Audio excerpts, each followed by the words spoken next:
Yo les petits amis, bienvenue à ma nouvelle chaîne YouTube Let's Science!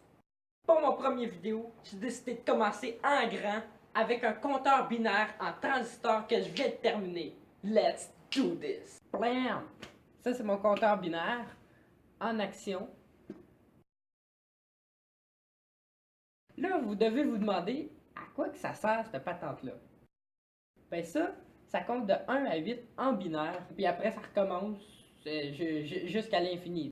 En ce moment, ça sert pas à grand chose vraiment, c'est juste, j'ai décidé de construire ça pour apprendre comment utiliser les transistors, puis être plus familier là-dessus. Puis maintenant, je vais essayer de vous apprendre aussi dans des futures vidéos comment utiliser le transistor, puis qu'est-ce que j'ai appris en faisant ce projet-là.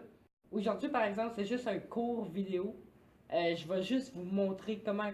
Ben, je vais juste vous montrer mon compteur en action, puis vous expliquer en gros comment ça fonctionne. Ouais, c'est ça. Commençons par l'explication. On va faire un schéma simplifié. Déjà là, je suis capable de diviser mon compteur binaire en 4 blocs. Les deux premiers blocs, c'est des blocs de mémoire. C'est eux qui vont conserver l'information. On va les appeler mémoire 1 puis mémoire 2, tiens. Chaque bloc de mémoire peut conserver 3 bits. Le troisième bloc, c'est l'horloge. L'horloge, c'est elle qui va gérer où que l'information va aller en envoyant des impulsions. L'horloge que j'ai construite, elle a 2 phases. Ça veut dire qu'elle a 2 sorties qui envoient des impulsions en alternance. Puis pour le dernier bloc, c'est le bloc d'addition. C'est lui qui va compter pour mon compteur binaire. Le bloc d'addition ajoute plus 1 à n'importe quel chiffre de 3 bits qu'on peut y rentrer. On va l'appeler add plus 1, tiens. Le bloc d'addition fournit une réponse à 3 bits, plus un dernier bit, le bit carry, qui s'allume lorsque le résultat de l'addition excède le chiffre 7. Maintenant, pour les connexions. Une des phases de l'horloge est connectée à la mémoire 2, puis l'autre est connectée à la mémoire 1. La mémoire 1 est connectée à la mémoire 2, la mémoire 2 est connectée au bloc d'addition, puis le bloc d'addition se connecte à la mémoire 1. Quand je démarre mon compteur, les deux mémoires vont afficher 0 par défaut. Puis vu que la mémoire 2 envoie constamment son information au bloc d'addition, ben le bloc d'addition va marquer 1, vu que 0 plus 1, ça donne 1. Pas longtemps après, l'horloge envoie une impulsion à la mémoire 1, puis quand la mémoire 1 reçoit une impulsion, ben elle va copier les 3 derniers bits du bloc d'addition. Un peu plus tard, l'horloge envoie une impulsion à la mémoire 2. Puis quand la mémoire 2 reçoit une impulsion, elle va copier l'information de la mémoire 1. Puis vu qu'il est connecté directement au bloc d'addition, ben le bloc d'addition va maintenant changer son chiffre, puis ça va devenir 2. Parce que 1 plus 1, ça donne 2. Puis là, ben rendu là, le cycle recommence. L'horloge envoie une impulsion à la mémoire 1, l'information du bloc d'addition est copiée dans la mémoire 1, puis après, l'horloge envoie une impulsion à la mémoire 2, la mémoire 2 copie l'information de la mémoire 1, puis vu que la mémoire 2 change, ben là après, le bloc d'addition aussi va changer, puis ainsi de suite, le cycle recommence tout le temps.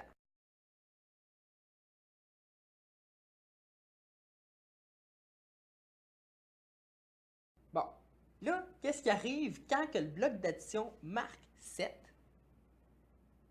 Quand que la mémoire 1 marque 7, puis quand que la mémoire 2 marque 6. Bon, là, l'horloge va envoyer une impulsion à la mémoire 2. Le chiffre 7 va être copié dans la mémoire 2, puis le bloc d'addition va maintenant marquer 8, avec le bit carry d'allumé. Les 3 derniers bits, par exemple, sont 0. Fait que quand l'horloge envoie une impulsion à la mémoire 1, l'information qui est copiée dans la mémoire 1, c'est 0.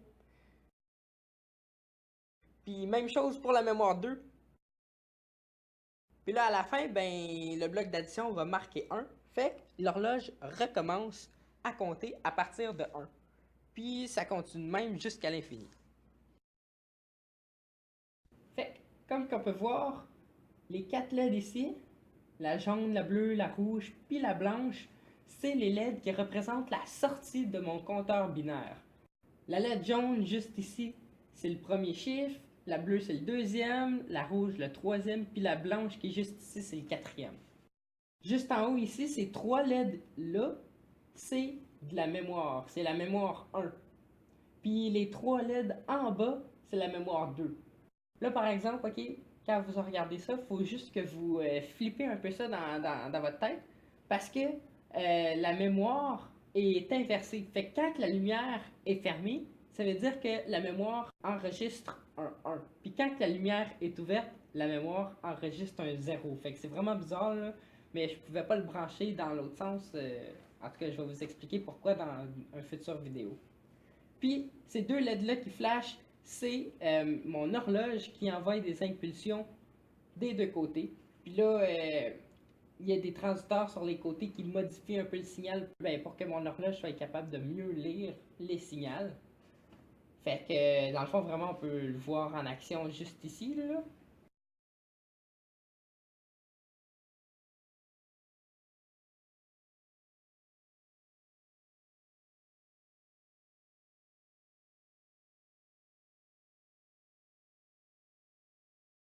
Mon compteur binaire, il contient au total 133 résistances, 62 transistors, 12 LED, puis 18 diodes.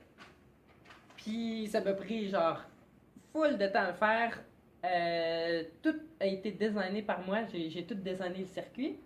Puis là, en faisant ça, j'ai appris beaucoup de choses. Ce projet-là, ça va être beaucoup pour le débogage parce qu'on s'entend, il y en avait en titi du débogage à faire.